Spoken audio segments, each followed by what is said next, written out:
Welcome to the Wild Simplicity podcast, the podcast for awakening women who are ready to shed the layers, let go of the clutter, and rediscover their wild and wonderful selves that lie beneath. I'm Anna Day, and together we'll explore how to simplify, release what's no longer serving us, and embrace the possibility of living fully in this one wild and precious life. Whether you're a dreamer, a seeker, or someone who craves doing things differently, this space is for you. Let's dive in and awaken the magic within. Hi, and welcome back to the Wild Simplicity podcast. It's Anna, and today I want to talk about our inner dialogue, what goes on in our heads, in our minds. And I was writing about this the other day in my morning pages. As you know, I write, if you've been listening to the podcast and following me on social media, you hear me talking about morning pages a lot. Morning pages is a practice from The Artist's Way, which is by Julia Cameron. And it's a practice of writing 3 full A4 pages of words every day, preferably in the morning, right before anything else can intrude into your life, anything like your thoughts or turning on your phone or reading emails or even speaking to anybody. It can be, for me, it's most powerful when I do it straight from getting up out of bed and it's just me and the pages. And so they are, some mornings they are just me speaking and writing and whatever's coming out of my head. And it can be quite mundane and quite just like lists or rage, rants, anything really that can come out. Anything that's in my head, I go on tangents. I sometimes stop and I daydream and then I come back to the pages again. And so it depends. And usually at the end, I address my soul and I talk to my soul and I see if there's any messages coming from soul. But then sometimes as I'm writing and I'm getting into a flow, these thoughts come in as interjections, like as little downloads or as something that I need to pay attention that's different to this flow of consciousness. It's like something that just interjects and interrupts in a good way. And this morning it was inner dialogue. And it probably had come from the fact that I had woken up and I was thinking about my inner dialogue because I was thinking about how I had spoken to myself when I woke up. And what I do regularly now when I wake up is tell myself I love myself. So I say, I love you. And that has not always been the case. I have woken up usually with a barrage of complaints or berating myself for something or the to-do list kicking in and just thinking ahead to the day, worrying, fretting, anxiety, it depends. And more often than not now, I wake up and the first thing, it's become so habitual that I say something nice to myself. And I can feel almost the tension between the two things. I can feel the old habits there, like they're so close, but they don't come in anymore. Those inner dialogue of, what are you going to do today? You need to get out. You haven't slept enough. You have to get up. You have so much to do. What are you doing? Whatever is there. That is now, it's there, but it's more silent. And this other voice that I have trained to be there comes in first and says, I love you. And it's tender and it's caring. And it's my inner parent. And she is so kind to my inner child. And really gently holding myself before I have started the day. And, if I haven't gotten enough sleep, deemed enough sleep, whatever that is to me, I take care of that part of me as well. And I say, it's okay. There's no problem. We can go through the day and we can get more sleep tonight or another night. It's okay. And being really gentle and really caring and showing that really unconditional love. So this morning, or actually this was 2 mornings ago, I had this interjection thought of the inner dialogue. And what I often do is write an asterisk at the side of my morning pages. So if it's something I feel I want to come back to, and I also put there might be a few lines I'll write on the pages and I'll put the general theme at the top of the page as well. So I can flick through my morning pages. I don't read back over my morning pages in general, but if there's an asterisks, how do you say that word? Asterisk. And if there's themes at the top of the page, I will pay attention. I'll read a few lines because it's generally one of these thoughts that is more soulful rather than whatever the noise of the just flow of consciousness. So I tend to read it back. So yesterday when I finished my pages, I took a scan through and I was like, oh yeah, inner dialogue. And I started to write in my phone. So that's what I often do as well. Then I'll take my phone notes out and I'll just start typing. Again, more flow of consciousness, but on a specific topic. And so I have the note from my phone that I wrote yesterday, and I'm going to read it out because it's when I write these notes in the morning, before anyone or anything else has come into my sphere, before I've had any influence over my writings, my thinking, my thoughts. And it tends to be really quite raw, quite direct. And I have many of these in my phone. I must look back on them and see what's there. And I rarely share them because they seem a little bit too edgy and a little bit too, because as we go on through the day, then, and I get to this stage of the day, it's now 2:00, and I've, been on social media and I've seen other things, and you start to get the comparisons come in and all the bits. So we tend to filter what we say and censor our language and be a bit more aware of the world and the people around us. Whereas at this time in the morning, I'm so focused on myself. I'm focused on what has come out of my mind, and I've left it on the page, and then taking the little bits of gold that are within that and expanding on them. So this is the one from yesterday morning called Inner Dialogue. You can be doing all the things. You can be the healthiest person around, but if your inner chat is shit, then that's what's dictating your life. That's why you're looking at your life and your day-to-day saying yes, but I do everything I'm supposed to, and I still feel off. I still feel stuck. I still feel like there's something not quite right. How are you speaking to yourself? What are you hearing from yourself all day, every day? Maybe you've never tuned into this voice. Maybe you have and have noticed it a little bit. I want you to become aware of this voice at several points during the day. What is she saying? Is she being kind, or is she being an a-hole? Are we going to continue flying the flag of abuse in our life? No, we're not. No more. This ends with us. We get to decide that. We get to decide what goes on inside our mind. It takes time. It takes courage. It takes practice, and repetition. There is decades of programming of this shit talk. So give it time. Don't shame the shame. Don't pile more shame on top of the shame you already feel about the fact that you're still being so mean to yourself. No. Take a breath. Put your hand on your heart. Feel your heart. We're going to take care of her now. She gets to be pieced back together by you, lovingly, tenderly, gently, slowly, kindly, with the deepest of compassion, again and again and again and again. You have been trained to speak to yourself in a less than kind way. Are you going to accept being spoken to like this? Are you going to tolerate this any longer? No. Okay, then hold the hand of that scared little girl and tell her she's coming with you, that you're going to take care of her, and that she needs to have patience with you because you're learning this too. You can walk together and stick together, no longer separated from each other. You're on the same team now.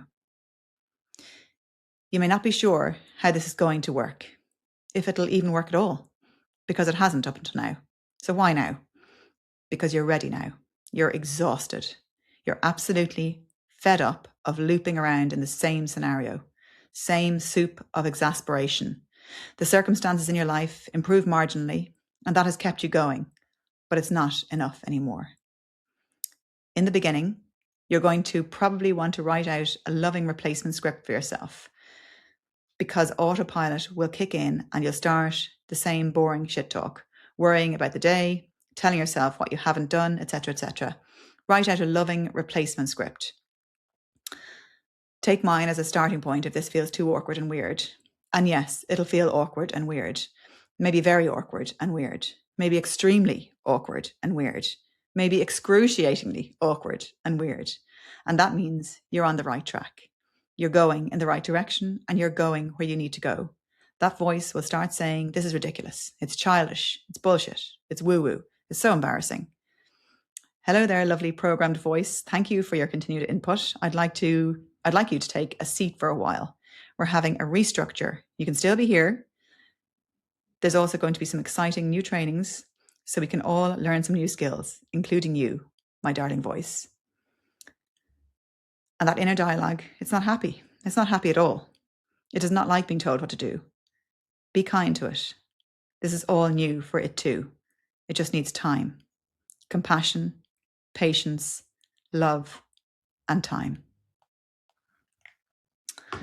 And so that's what came out of me the other morning, yesterday morning, because of this absolute passion for how I have become so steadfast in how I speak to myself in the morning, and what the first thing I hear from myself to myself, and how I care for that little inner child that is so scared, and sometimes scared. She's not always scared, but that is there. And whatever age she's at, that she is rising up to be seen that particular day.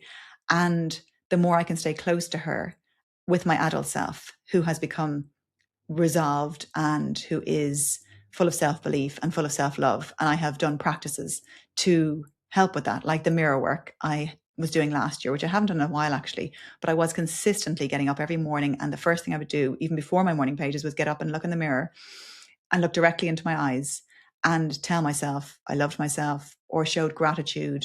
Thank you for this life. Thank you for another day. Thank you for my breath. Thank you for being able to stand here in front of this mirror. Thank you for whatever.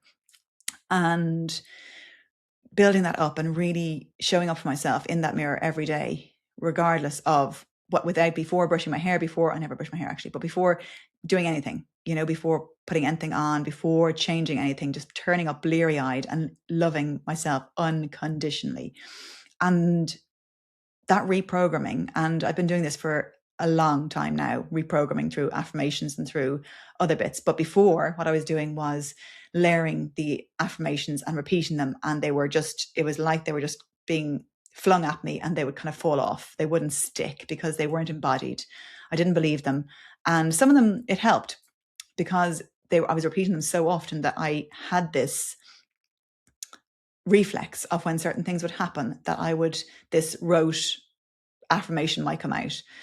And so even though at that time when I was doing them, I didn't believe them, but through more embodied work like somatics and really paying attention to my body and what my body is saying, what signals it's giving me, where I'm feeling the activation or where I'm feeling a sensation or whatever it is, and really linking those things. And what that message that was coming through yesterday morning was because then I moved into this whole area in my healing journey of somatics, trauma healing, shadow work, all that area of the body basically, which is so important. And I got really into that, and it really helped a lot. But I moved away from the mind and the subconscious. And in the last couple of years, I've really come back into the subconscious and looking at my subconscious beliefs, looking at my mind. What is my mind telling me? Because the one without the other, it works for a while, but to have the holistic and grounded feeling of loving yourself and knowing that you're supposed to be here on this earth at this time because you are here, and really believing in yourself as a human, yourself as a soul, that comes from marrying these parts. Don't that make a noise because I hit the mic? Marrying these parts of ourselves, body, mind, and soul. Like, it really is a holistic way of healing. But what we can do is, if we get, into the somatics, now there's energy work as well, which can go beneath the subconscious and release from there as well. But I think for those of us who are very, very much up in our minds a lot of the time, and in our cognition and in our logical mind, it is helpful to notice the language we are using day to day, the language we're using with ourselves. As like when we wake up, what's automatic when you wake in the morning? What are you saying to yourself?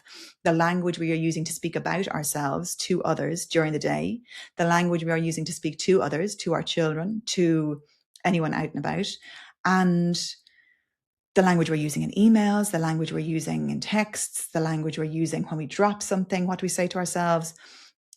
There's so much, a wealth of information and knowledge and clues there that we can get a sense of how we are being with ourselves, for ourselves, to ourselves. And we can begin to unpick a lot of what's there and what's being said. And the things that we're saying internally to ourselves that make us feel not so great, that's where to look. Look at those things and see if they're keeping us stuck. Are they really true? Is this saying I have that I keep saying to myself, is it really true? Is it a truth? And in my experience, up until this point, if it's a thought that makes me feel expansive and full of love and calm and grounded, it's a truth. If it's anything but that, if it's anything that knocks me off center, that makes me feel anxious, that puts, tune into your body for this part. This is where the body comes in.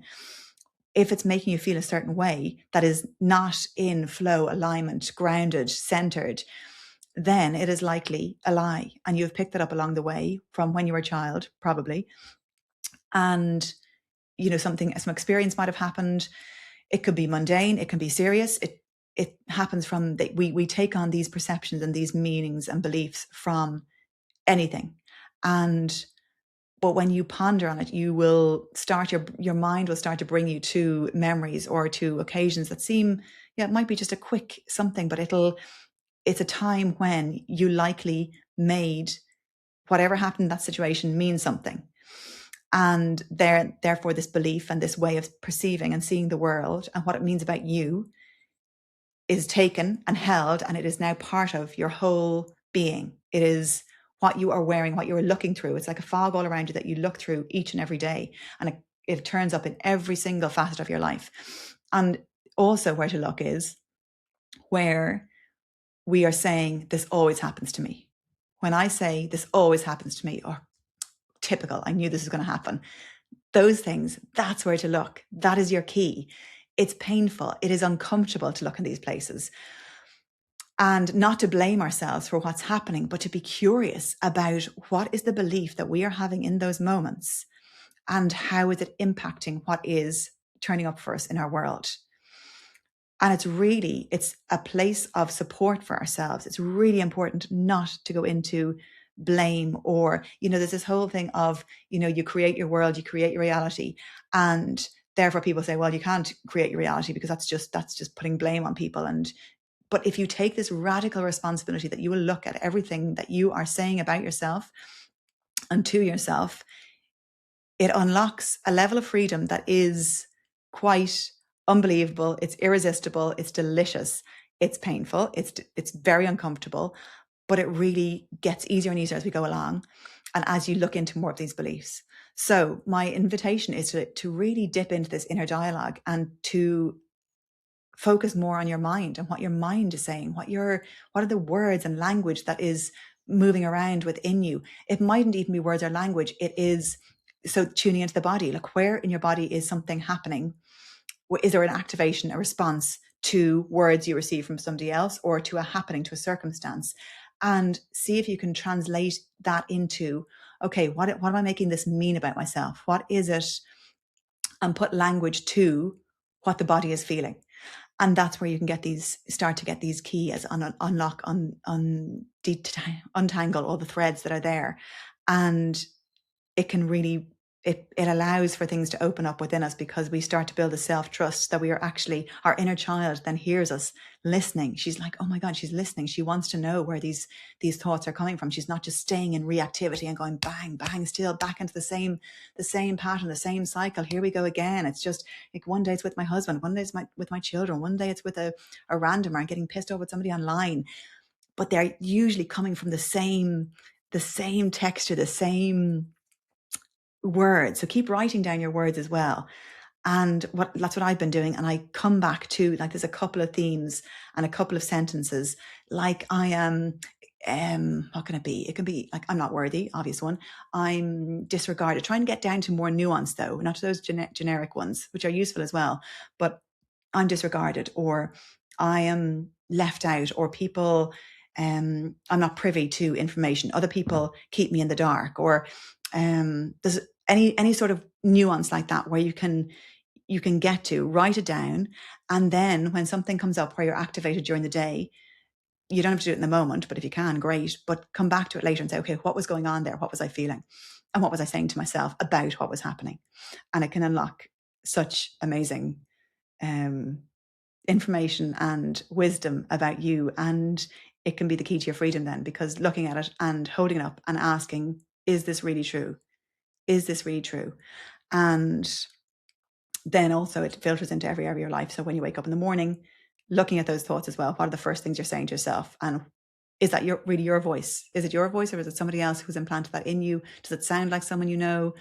And does it sound like what you heard somebody else saying about themselves? And is it true about you? Is it something that you really want to be saying about yourself in the morning and berating yourself and saying how crap you are and what a loser you are and what a failure you are for not doing all these things? No, it's not truth. If it's berating you, it's not truth. It's not you. It's not your soul. And so when you can get in touch with that loving voice that is here to support you and wants the best for you and wants to open you up and delayer all of these patterns and language and crap that has been put on you and that you have taken upon yourself, thinking you need to wear this stuff. You don't. You take it off, and the more and more we can do that, then this more loving, wonderful soul begins to be revealed to us, and it's magic. It's amazing, and it's incredible. So don't forget, in all your healing, in the somatics, in the trauma healing, in the shadow work, don't forget your mind as well, and the language and energetics. And if that sounds really overwhelming, don't worry. Do what you're doing, do what you can, do what you're led to as well. Where are you guided to at the moment? Where is your next level of inquiry and next breadcrumb to follow? So yeah, for me, language is key as well. It's something I'm circling back to more and more alongside all the other stuff. And it really is such it gives such insight into where we are in our evolution and who we believe ourselves to be, and what possibility and freedom lies there behind all those lies. So have fun exploring. Please get in touch. I would love to hear how you get on with this. You can DM me on Instagram at Wild Simplicity, or you can email me hello@anaday.ie. And in the meantime, I have a language masterclass that is happening tonight, the 26th of February. So if you're listening to this after that, after the 26th of February, you can get the replay online. So go to my website, anaday.ie, and you'll find all my latest offerings and what's coming up. Keep an eye out. There'll be likely much more to do with language and communication, and back to my speech and language therapy roots. And yeah, it's exciting, but still, of course, with the decluttering and the letting go and all the things I've been talking about recently. So keep in touch. I'd love to know how you're getting on, what resonates from this, what I'm saying, what resonates from anything I'm saying online. And I will see you next time. Thank you so much for being here. Thank you for listening. Please share this if you feel it would help somebody else that you know. And I'll be back soon. Bye-bye. Thank you for joining me on this journey to wild simplicity. If today's episode inspired you to let go, simplify, and reconnect with your truest self, I would love for you to share it and help spread the word. Don't forget to subscribe to the podcast so you never miss an episode, and follow along on Instagram at Wild Simplicity for more inspiration. Remember, life is precious and you have the power to live it fully, freely, and fiercely. Until next time, keep dreaming, keep seeking, and keep embracing the wild possibilities of life.